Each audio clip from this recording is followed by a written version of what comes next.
Luke chapter 23, verse 33 to 43. When they came to the place that is called the Skull, they crucified Jesus there with the criminals, one on his right and one on his left. Then Jesus said, "Father, forgive them, for they do not know what they are doing." And they cast lots to divide his clothing. And the people stood by watching, but the leaders scoffed at him, saying, "He saved others, let him save himself, if he is the Messiah of God, his chosen one." The soldiers also mocked him, coming up and offering him sour wine, and saying, "If you are the King of the Jews, save yourself." There was also an inscription over him, "This is the King of the Jews." One of the criminals who were hanged there kept deriding him and saying, "Are you not the Messiah? Save yourself and us." But the other rebuked him, saying, "Do you not fear God, since you are under the same sentence of condemnation? And we indeed have been condemned justly, for we are getting what we deserve for our deeds. But this man has done nothing wrong." Then he said, "Jesus, remember me when you come into your kingdom."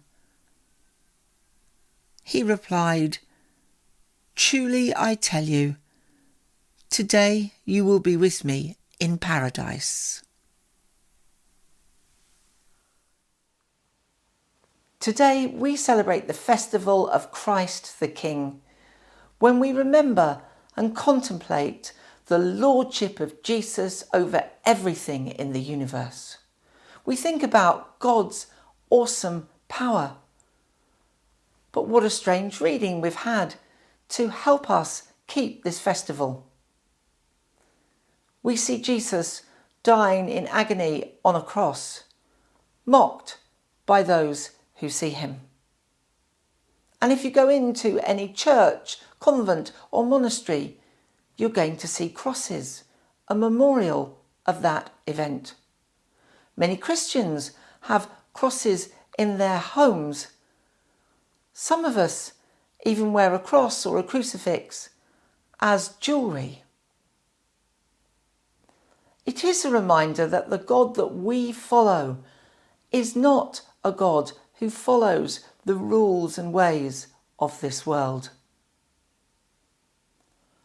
And in some ways, of course, it's helpful that we know the story.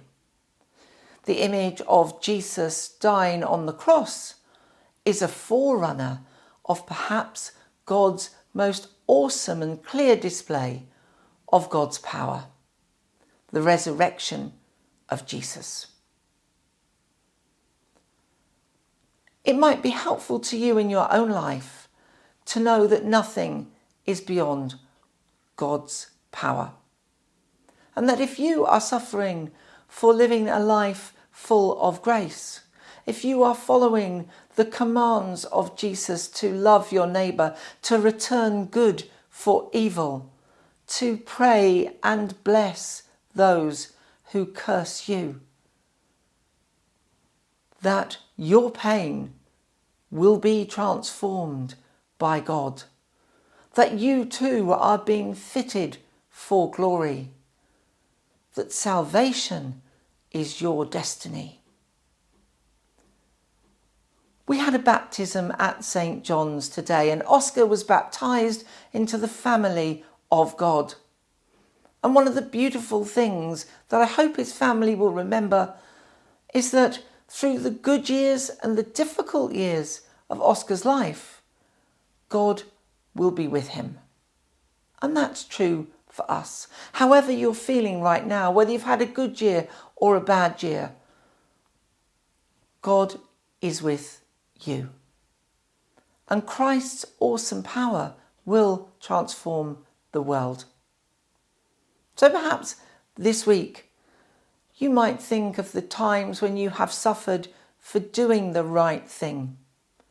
You might resolve to live well the commandments that God has given us, to be gracious and graceful, loving and kind, even in the face of oppression and persecution. It doesn't mean we have to be doormats, but it is a context for our lives and our pain. Let's celebrate this festival of Christ the King by remembering that Jesus is indeed Lord of all. God's got this.